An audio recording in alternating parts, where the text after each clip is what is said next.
We know that there are many great things in life,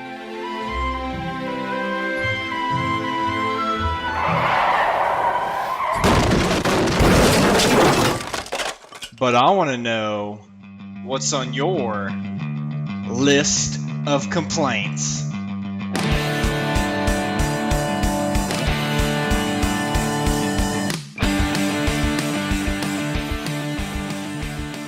Welcome to another episode of List of Complaints podcast, where I'm finding more and more to complain about in each episode, and I am pumped to find out what's on my guest list in this episode. He's an executive producer and a national talk show host on Fox Sports Radio. If you've been listening to Fox Sports at all, you know that his career has been taken off. Some of you know him as the Prince of Darkness, but everyone else would know him as Jonas Knox. Jonas, thank you for taking a break from really talking on the radio to talk on my podcast. Oh, no, thanks for having me, man. I really appreciate it. So this is I'm going to start something off here with something that I can't stand, and I'm going to go a different route here. You would think that, I'm having you on here to talk about sports, but let's go with number 47. Number 47. I have two dogs at home, and I like to take them for a walk once in a while. I live in the Midwest, so small town. Had some, most of the streets that we walk on don't even have sidewalks. That it's, that's such a small town. And when my dog has to, drop a load, I think there's no problem for him right on the road. No problem. I'm not picking that up, and I don't think you have to. I think it's going to take care of itself. And I get dirty looks. I could care less. What do you think, Jonas? I know it may be a little bit different for you, but do you think that you need to be cleaning up after your dog and something like that? Yeah, I think so, but it's one of those things where you probably don't think too much about it until you're in a hurry to get out of the house and you step in one, and then you realize, wow, that kind of sucks. And I'm increasing my odds of success if I just reach down and pick it up right after it happened. So yeah, I would say you probably got to clean up, because anybody that's ever stepped in that right next to gum on the bottom of your shoe is one of the more annoying things. Yeah, I guess I would agree with that, and maybe I should start picking it up, because just talking about stepping in it kind of turns me away from that. Well, it's like you're always a better driver after a fender bender. You're always more aware. Like right after you step in a big pile of dog crap, you're always more aware of it the next time. So I just know from personal experience. Now, do you have anything that comes to your mind when you like to complain that you just, you can't stand? Gosh, I'm pretty, I'm pretty sarcastic about things on the radio. Like most things don't bother me. I just like to sort of, bust people's balls about it. Maybe people that take to social media to feel sorry for themselves. Yeah. That really pisses me off. People that without even asking go onto social media and say, my father passed away and I'm really struggling. Any prayers could help. It's like, come on, bro. Like, go mend your heart on your own time. Go do that somewhere else. Like nobody wants to hear about it. Nobody asked you about it. You just want pity. Don't use your father's death to get people to feel sorry for you so you can get a bunch of likes on your Facebook or your Instagram or whatever it is. That really bugs me. That's one thing that I think pops out immediately. You get those, like, every once in a while, the, picture of some chick online that it's like, oh, I look so fat in this, and, you're just begging for, oh, no, you don't, like, oh, get over yourself. I can't stand it either. It's obnoxious. I'm just not I'm not real good at talking about myself, so I don't like pictures. I'm not a big picture guy, and so I struggle with the whole concept of 55 pictures a day that people got to take.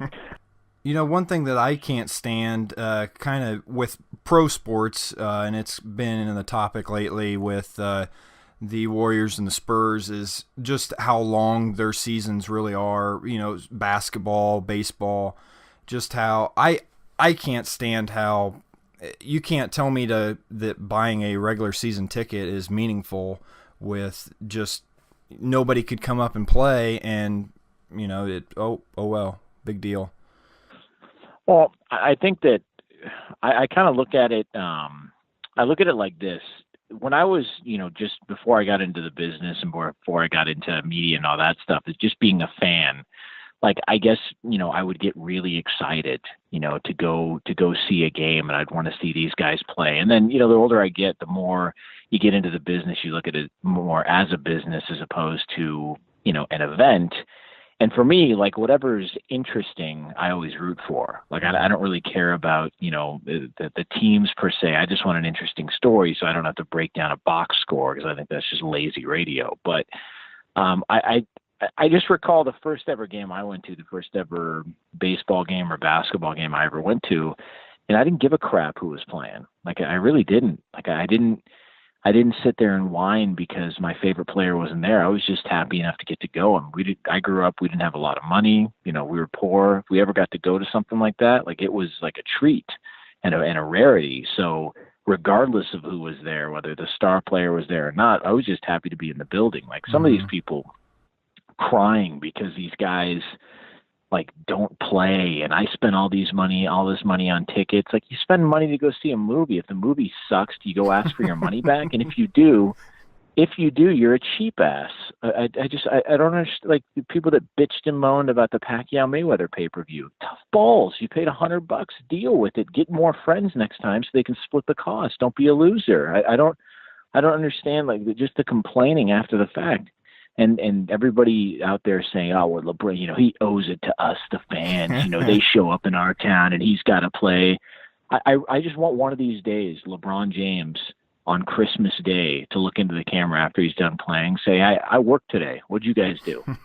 Like, it's just a bunch of hypocrites, man. Like, all the way around. It makes me sick. It's almost like you go to one of those restaurants that, are satisfaction guaranteed, and you have some douche that eats the whole entire sandwich and then goes back up there and say, hey, you know what? I wasn't really happy with that. I'd like my money back. Yeah, I don't know what people like.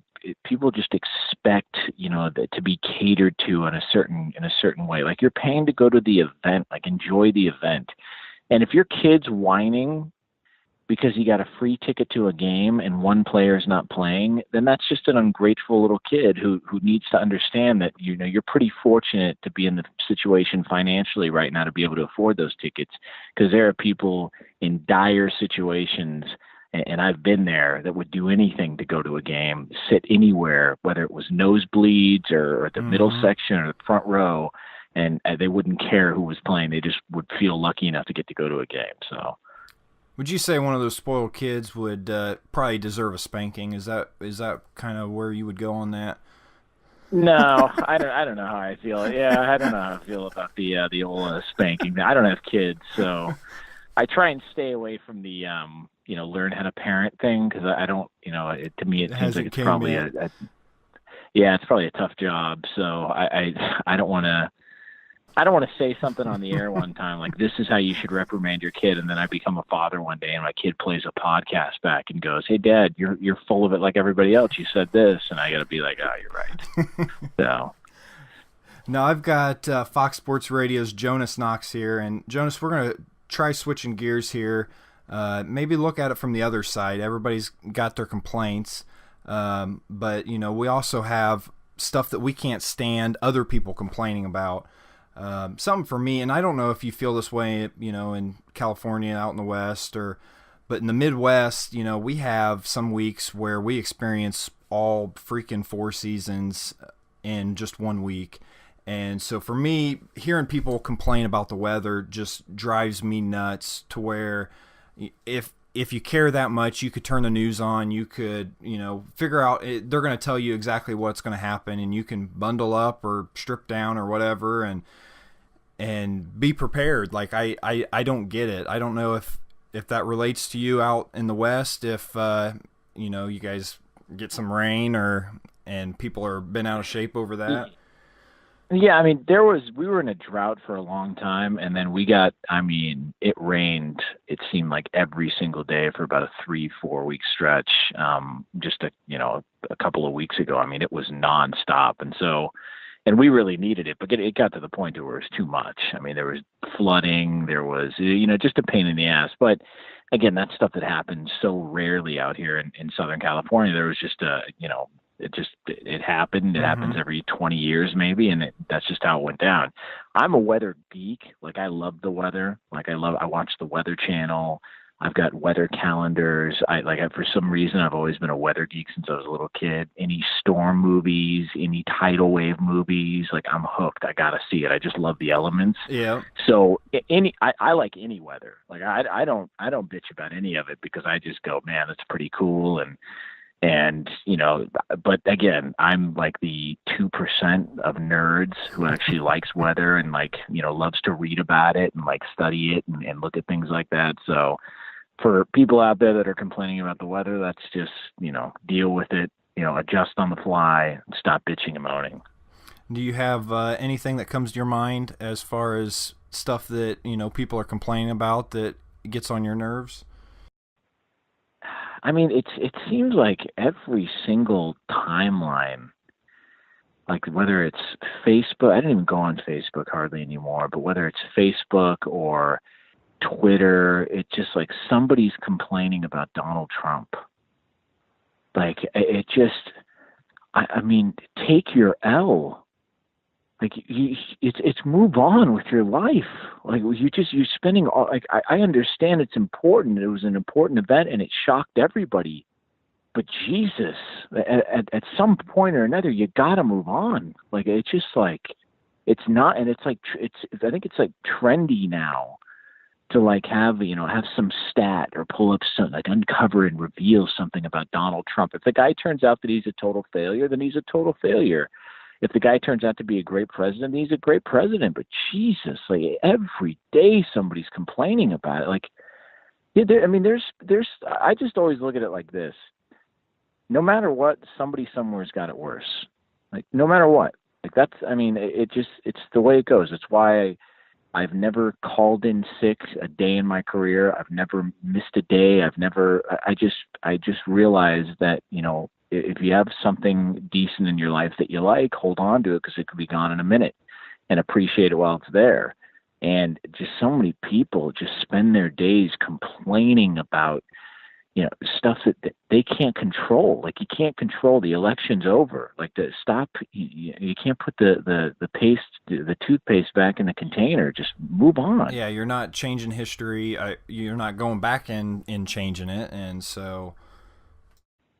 And I stay away from, I don't talk politics. Like, people have tried to call in and make Donald Trump comments, and I stay out of it. I think I want to do a show to where people come on and they go, all right, we're going to have fun. We're going to bust some balls. We're going to get away from real life for a couple hours or however long you got while you're in the car or whatever you're listening to my show. And let's just forget about everything. Let's have some laughs, and let's just enjoy the time we got. And if it's going to turn into negativity about one guy that's going to divide the room, I'm just not into it. Like, take it somewhere else. Politics are boring to me. Like, they're just not entertaining. I don't find them interesting whatsoever. The election, I watched the election because I gambled on it. But other than that, I really don't care. I mean... Well, speaking of your show, you can hear Jonas on his show, Fox Sports Radio, with Dan Byer and Jonas Knox. And if you want, I can pause here for a moment and you can complain about somehow Dan getting his name first in the show title, or... Oh, man, I don't care about it. I think I've probably got the smallest ego of anybody that does sports radio. I really don't. Like, that's why... Like, I get ripped apart because, I mean, I'm going to speak my mind. If people don't like it, they don't like it. But I think a lot of people are just really overly sensitive. And so I've had people tweet in the nastiest things, and I don't block anybody. I've never blocked anybody. I'll retweet it. I laugh at it. It doesn't offend me. Like, I don't take it. I try not to take myself too seriously at all. And Dan and I are, right now we're helping out, and, Yep. For the time being, we're just we're doing our thing. So I don't I don't, whether my name's first or his name's first, whatever. I mean, I still do, my shows on the weekend with Brady Quinn on Sunday nights at 8 Eastern time, which is a lot of fun. And then I do my overnight show on Saturday into Sunday, but early Sunday morning on the East Coast, which is just utter chaos. It's 4 hours of just me and a bunch of nut jobs who hang out in the middle of the night. So we have fun. Well, and you probably would be complaining if Ramos somehow got his name in any of those shows, but that'd be a whole nother topic. That guy could have it should be his show. Like he is, if you like, there's certain people where you see him and they just put a smile on your face. And every day I see Ramos, he puts a smile on my face. He is, if not for him, there would be no show. Like he's just an awesome guy. I wish people could get to know him off the air as well too, because he's just a great guy. And I've known him now a long time, and to get to work with him every day, for as long as we're doing this and helping the network out, then I'm honored to do it because he's a really, really good dude. Well, you can also follow Jonas on Twitter at the Jonas Knox, and you basically say you don't really check Facebook. You got anything else that you look at social media wise that people could follow you? They could check out my Instagram. I don't post a lot of pictures, as I said. Mostly it's maybe just hanging out with my mom or just something funny I saw. But it's Jonas Knox on Instagram. If you go to Instagram, my username is Jonas Knox, JONASKNOX. And then Twitter's always good. You can tweet me and insult me, whatever. I don't care. I'm not going to block you. It's all good. Well, that's it for this episode. Thank you, Jonas, for your time. Even though Jonas does not follow the show on Twitter, that doesn't mean that you can't. You can find us at List of Complaint. Make sure you listen to the next episode to see if the guest and I complain about something that may be on your list, or maybe even add to something that's not on your list. Before we go here, though, I'm going to give you a random question. My wife, when she found out I was doing a podcast, decided to come up with all these questions for me to ask people, which have nothing to do with the show at all. So they are all good. Definitely random. So what would you say Jonas Knox's favorite Disney princess is? Oh, Jesus, I don't even know any. Who's a Disney princess? Gosh. I mean, if it were like stripper names, I mean, I could think of like my favorite stripper. Disney princess, I don't know. I never. God, that's going way back. Jeez. Well, we'll make it just better. What if hands down best stripper name? What do you got? Raven's a good one. Raven. Yeah, Raven's always a good one because it's got a little edge to it. I remember talking to an ex-girlfriend one time, and she was telling me how her friend named her daughter Raven, and I said, "Man, she's got no shot at being anything else."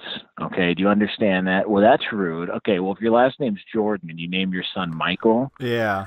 What do you think the first question is going to be every time somebody meets him? So, how's your jumper? Like, if you meet some girl and her first name's Raven, the first question that's going to be asked is,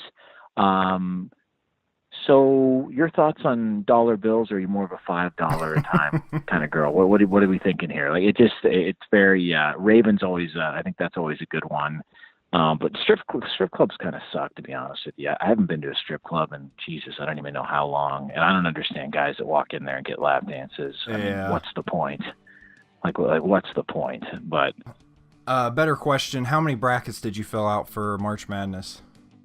I haven't done mine yet. I'm waiting until the last minute because on our Fox Sports Radio Bracket Challenge, Brady Quinn and I have threatened everybody to compete against us because everybody's going to get their ass beat. And I'm going to wait until the last minute, and I'm only going to do one. Only one. That's all I need to hear. Yeah.